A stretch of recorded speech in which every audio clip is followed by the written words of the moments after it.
Selamat datang di Story Kauri. Ini adalah channel kedua artikel YouTube. Jangan lupa subscribe ya guys, dan tekan notifikasinya.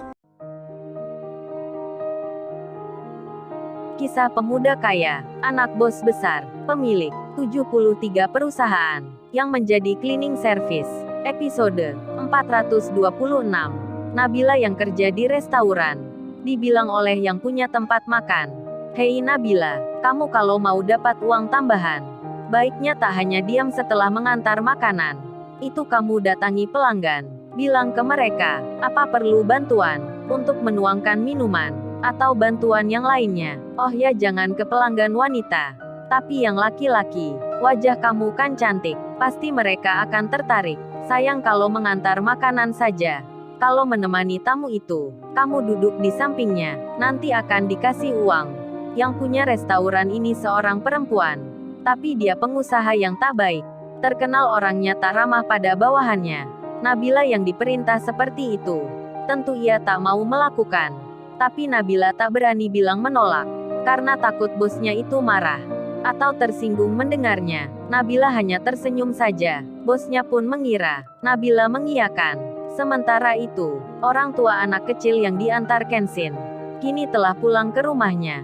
Setelah bekerja seharian, lalu saat ada di rumahnya itu, dijumpai tamu seorang pemuda, yang belum pernah dikenalnya. Tetangganya pun segera bilang, mereka langsung bercerita, "Oh, ini Ibu Suminah, Mas ini datang ke sini karena tadi melihat Egi dan Edo, yang jualan di jalan raya. Mas ini berniat membantu, untuk meringankan beban keluarga, maksudnya anaknya Bu Suminah ini. Jangan dibiarkan kerja lagi." "Oh ya, saya lupa, nama masnya tadi siapa ya?" Kensin menjawabnya. "Oh, nama saya Kensin." Dan Bu Suminah pun bicara, "Tapi mas saya ini orang tak punya. Kalau tak ada tambahan uang, kita makan apa nantinya? Sedang kakaknya yang baru kerja seminggu, gajinya pun sedikit sekali. Gitu aja kerjanya sampai malam hari." Dan salah satu tetangganya menyahut, "Bu Suminah, baiknya Nabila suruh keluar kerja saja dari situ. Saya ini tahu yang punya restoran. Orangnya tak baik sekali. Saya khawatir dengan Nabila akan dimanfaatkan untuk mencari pelanggan dengan cara yang tak baik. Teman saya dulu juga begitu. Cantik orangnya, tapi malah disuruh merayu, mendatangi pelanggan laki-laki, agar omsetnya makin tinggi. Apalagi menjelang malam hari, banyak pria hidung belangnya, bukan lagi restoran makan, tapi berubah jadi kafe remang-remang." Mendengar hal itu, ibunya Nabila pun khawatir. Beliau cemas sekali, karena hari ini, Nabila tadi bilang, kerjanya sampai jam 1 malam.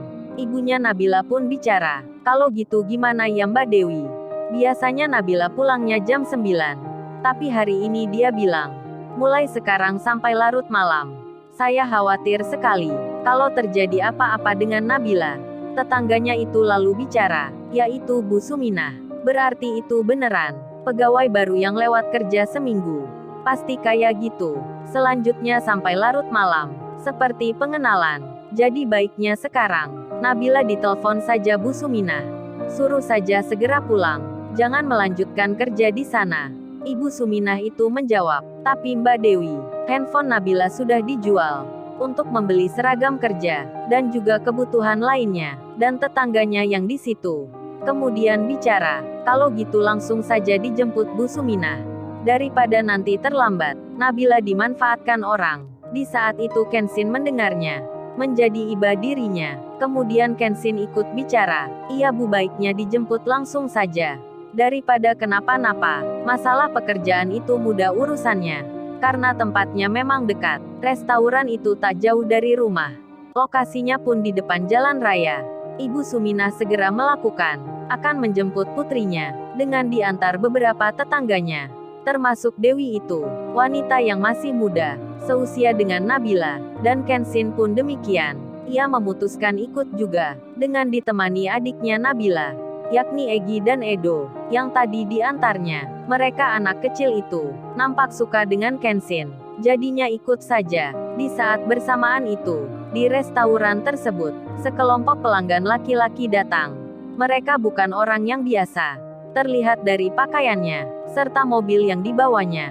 Sepertinya, orang-orang itu datang dari kalangan pengusaha, hingga pemilik restoran ini, sampai keluar menyambutnya. Mama Cece itu bilang, "Selamat datang tuan-tuan yang cakep. Kebetulan sekali ini tiba hari ini.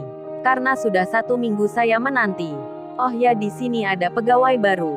Istimewa sekali anaknya. Jadi saya jamin, kalau makan dan minum di sini, tuan-tuan yang cakep makin betah. Tak buru-buru pulang." Salah satu tamu itu menjawab, "Oh benarkah itu Mama Cece? Saya penasaran sekali ini. Gak sabar ingin melihat, seperti apa yang baru itu." Mereka pun dipersilahkan untuk segera masuk ke dalam. Duduklah tamu-tamu itu, sambil memesan makanan.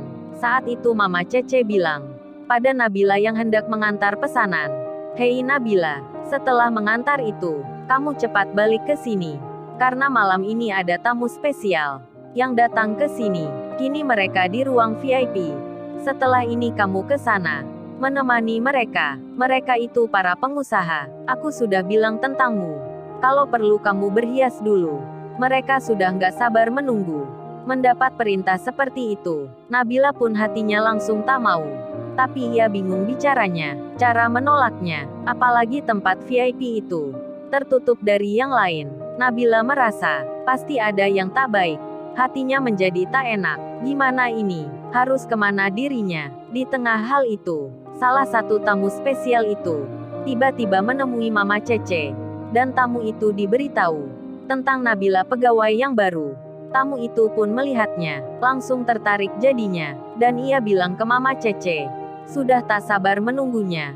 Nabila pun segera diperintah oleh pemilik restoran itu. Namun security di luar datang mengabarkan pada Nabila, "Mbak Nabila, ada ibunya ingin menemui sebentar." Mama Cece pun mendengarnya. Lantas beliau bilang, "Gimana sih ya, orang kerja kok mau ditemui? Ya sudah sebentar saja, tapi jangan lama-lama." Nabila pun keluar untuk menemui ibunya. Mama Cece pun mengikuti. Saat berada di halaman depan, Nabila terkejut melihat para tetangganya bersama ibunya datang ke sini. Tak hanya itu, Nabila melihat seorang pria yang pakai baju biasa dan celana pendek bersama adik-adiknya. Nabila pun tak mengenalnya, dan ibunya Nabila segera bilang, "Nabila, kamu sekarang pulang ya. Kamu jangan kerja di sini. Nabila hari ini saja terakhir." Nabila langsung rada menangis karena ibunya bicara itu seperti sudah merasakan bahwa kerja di sini memang tak baik. Namun Mama Cece itu tak terima. Beliau langsung menjadi marah, kemudian bicara mengancam. "Enak aja ibu ini bilang, menyuruh Nabila keluar kerja. Emang tempat saya ini apa? Bisa masuk dan keluar dengan seenaknya. Di sini kerja itu ada peraturannya. Jadi nggak bisa mengundurkan diri." Dengan tiba-tiba begini, ijazah Nabila pun saya tahan sebagai jaminan kerja sebulan. Kalau keluar sebelum waktunya, tak hanya ijazahnya yang hilang, Nabila bisa dipidanakan, bisa dipenjara, termasuk ibu sendiri yang meminta Nabila keluar. Mendengar hal itu, Nabila jadi takut sekali kalau ibunya dipenjara, termasuk ibunya sendiri yang khawatir juga putrinya terkena hukuman.